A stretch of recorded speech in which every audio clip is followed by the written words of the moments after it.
one game. And ngayon sila yung nagki-carry over ng momentum ng pagkapanalo nila kahapon. Look at JP casually falling down. Wait lang! Pero si Super Prince pa yung nabigyan. Yun yung punish na gustong gawin ng Team Liquid Philippines. Pinag-uusapan kasi natin yung mga history pero kalimutan muna natin yun. Pinoint out na rin mismo ni The GOAT kahapon kung kaano sila ka-confident ngayong playoffs. Getting that first blood against Super Prince, malaking bagay to para sa isang YSS. Lalo na isa pa sa mga nabigyan niya yung kailangan din mag-scale for Onyx Philippines. At ngayon nakikita natin na bigla namang bumagal ang ikot ng dalawang teams. Oo nga, lalong-lalo na again, maraming mga kailangan na mag-online dito for Onyx. They have the double marksman setup. Dagdag pa natin na nandiyan si King Kong, which is ang joy ngayon, kailangan din naman talaga ng enough items bago pumalag sa kanilang mga kalaban. Pero for Team Liquid PH, now na level 4 na si Carl Easy, pwede sabihin nating mas mauuna sila na gumalaw dito, mas mauuna sila na mag-first move dito sa laban na to. Lalo-lalo na, they also have the Parsa. Pwedeng magmadali bigla. Pero kung Biglang, titignan natin ang ipinag-ugatan ng Golden Rivalry, Kelra and Oheb, may 1v1 lang na naganap pero naghahanda na ang Team Liquid Philippines sa pagong. Look at the zone mula kay Zanford. Hindi niya pinapalapit tong si Brusco. Thus, even yung ibang members ng Onyx Philippines ay hindi na makakalapit. Libreng pagong para sa Team Liquid Philippines. Even yung feathered airstrike ni Sanji ay ginamit niya para lang ma-sure nang hindi makapasok si Brusco. Yes. Para ma-sure sila na kanila na yung turtle, and since nakuha nila yung unang pagong sa laban, mas magiging maganda yung panimula dito ng Team Liquid PH. Pero yun nga, babalik at babalikan natin yung lineup kasi ng Onyx. Scaling kasi yung lineup nila. And if we're gonna talk about the scaling, ibig sabihin lamang may expect natin na medyo sa later portion pa ng laban na natin sila makikitang pumalag. Pero grabe naman din talaga, si Kelra pa ang nakakuha ng gold crab sa itaas. Perfectly timed bullet para lang kunin yung gold crab ngayon. Mahalaga yung mga maliliit na bagay na yan doon sa match-up ng gold lane. Dahil kung titignan mo, apart from the matches na nakita natin kahapon, yung mga fighter gold lane match-ups ngayon ay bumalik tayo. Tila bumalik tayo doon sa normal, pero doon sa ibaba mo kang may nabigyan na at si Kirk ang tutumbas sa kamay ng kambing at ni Sanford. Si Carl Tizzy na naman ang nakakuha ng isang kill. And aside from that kill, makakakuha pa siya ng platings dito. Literal na mapapaaga yung farming ni Carl Tizzy. And pinag-uusapan natin yung lineup ng Onyx kung usapang scaling lang din. Pero kung pag-uusapan din natin yung sa Liquid, nandiyan yung Harit ni Oheb. And isa rin yan sa mga scaling heroes. So sa totoo lang, mas napapaaga lang ng Team Liquid ngayon yung farmings nila para makapag-online. Tsaka napakalaki at halaga ng espasyong pinibigay. Si Kirk na naman! Pero si Kirk na naman ang nakita at namataan. Pangalawang beses na siyang binigyan ng members ng Team Liquid at mukhang yun nga yung plano. Espasyo para kay Oheb, huwag nating dali ng laban. Doon tayo sa kabilang kanto. At nagugulat, 2 beses nang sinurpresa si Kirk. Pero anong sabi ni Oheb dito, kaya din niyang palagan. Kung sino man yung katapat niya na si Kelra, kaso lang nandiyan na si Brusco. Sumugod with a glorious pathway. Pero nakaalis naman itong si Oheb with the flick. Pero nandiyan din si Super Prince. Sinubukan nilang pawian sa taas. Pero nung dumating si Sanji, biglang nagbago yung tagpo kasi yung mga naghahabol ay ngayon sila naman ang tatakbo pa away. Yung turtle line nakuha na ni Carl Tizzy at walang nangyari dun sa itaas ni hindi din na nabigyan si Oheb.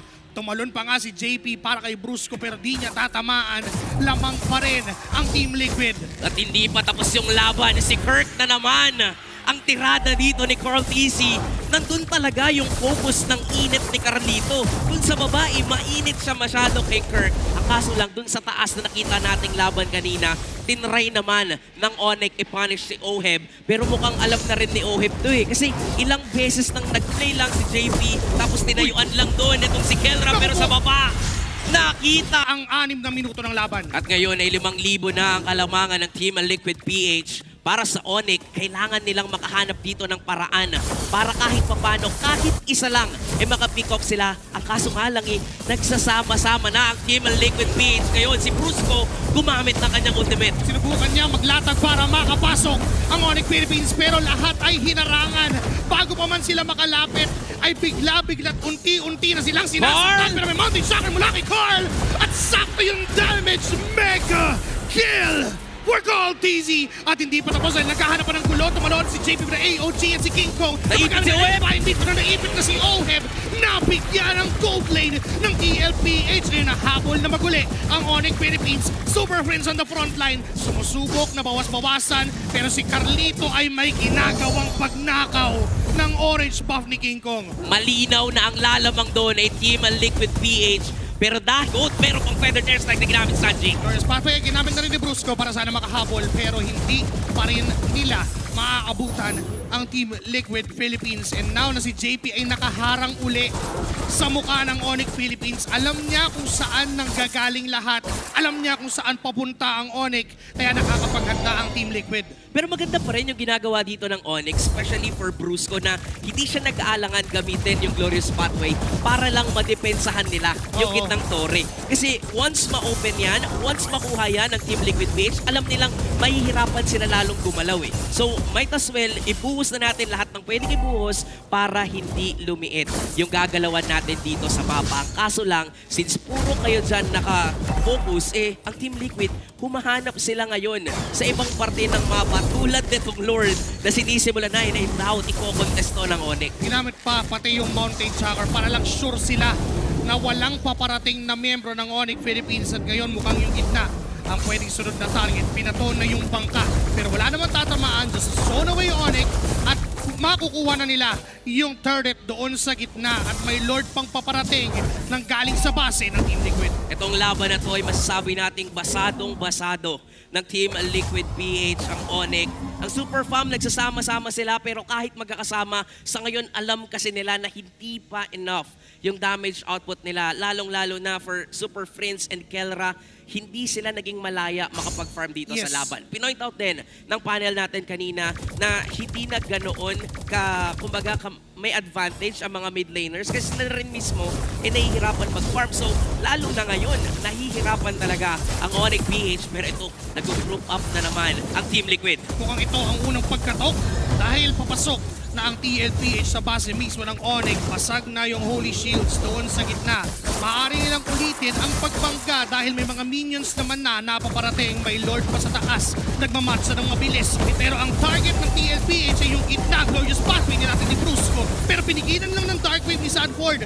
Maganda pa rin ang depensa ng Onyx Philippines ni wala pang inhibitor turret na nababasag ang Team Liquid. Ito na naman ang Super Fam sa pagbuhos ng kanilang mga resources para lang madepensahan yung kanilang base, and that is good. Even as well yung ginawa ni King Kong na pagkat pa nga dun sa ibaba, Yes. para lang kahit papano matry kung meron bang magre-react for Team Liquid PH. Kaso lang, ito ang difference when it comes to the jungle matchup. Sobrang taas ng farming ni Carl TZ. Ang taas na ng advantage niya in compare with King Kong. Sumausaw na ng hanggang 3,000 yung kalamangan ni Carl TZ kontra dito mismo kay King Kong. At kung titignan din natin yung mismong buong match-up, pero teka lang, si King Kong ay delikado doon sa may bandang orange buff. Nakuha pa rin naman niya yun. Traction pulse nagamit na. Nahatak pa balik si Sanford pero nandito si Carl. Napakasakit ng mga palo na magmumula sa kanyang palaso. Uy, hindi na rin magpapatumpik pa ang TL dahil gagamitin na rin ang feathered airstrike para lang ma-zone, para lang subukang patayin ang mga tumatakbo from Onyx. Sa mga folks na ganun natin, masasabi na talagang lamang sila dito at ma-maximize nila yung 8K gold lead. Si Kikong tatalon pero naiwan na naman si Oheb. Siya pa rin ang nakuha, flicker burn para kay Sanford.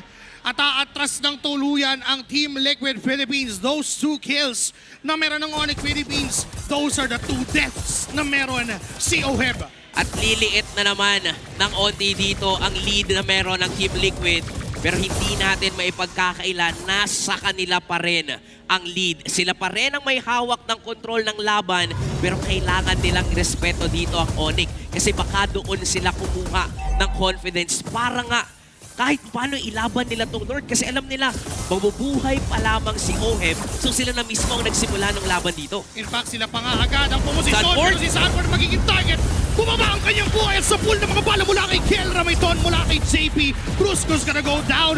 2 kapalit ng isa, ngayon 4 na Team Liquid ang sumusubok na humabol pero titigilan nila ngayon dahil mas mahalaga yung Lord. Pero RTZ, may ibang plano. Ipupush muna niya yung dead lane sa baba. Ganda nung ginawa ng Onyx doon to actually burst down sa Sanford. But since super lamang nga ng Team Liquid dito sa laban na to, ang daming kinailangan ibuhos ng Onyx. Plus, nakakuha pa ng oras ang Team Liquid na mag-counterplay, bursting down Kirk, not just Kirk, even si Brusco, and also giving them the opportunity to secure the Lord. This is going to be the second Lord na mahawakan ng Liquid, and since we're now in the 12-minute mark ng laro, wala nang mga shields, wala nang mga pagsabog sa torre. So, mahihirapan ngayon ng Onyx. Pero again, habang tumatagal yung laban, gusto to ng Onyx. Doon kasi sila nagkaka-item, nagkaka-farm sila doon sa mga minions na dumarating mismo sa base nila. Pero if we're gonna look at the entirety of this game, lahat ng objectives ay nakuha ng Team Liquid. Lahat pa yun ay almost uncontested dito sa laban na to. So doon pa lang, pinapakita ng Team Liquid na they dominated every single part of the map during the early game. Magkakasabay pang mamarcha dito yung mga minions. May kasama pa silang Lord. Diyan sa gitna, Mountain Shocker kinabit na, nag-flicker pa si Sanford. Si King Kong ang gusto niyang targetin, pero mukhang may ipit na rin.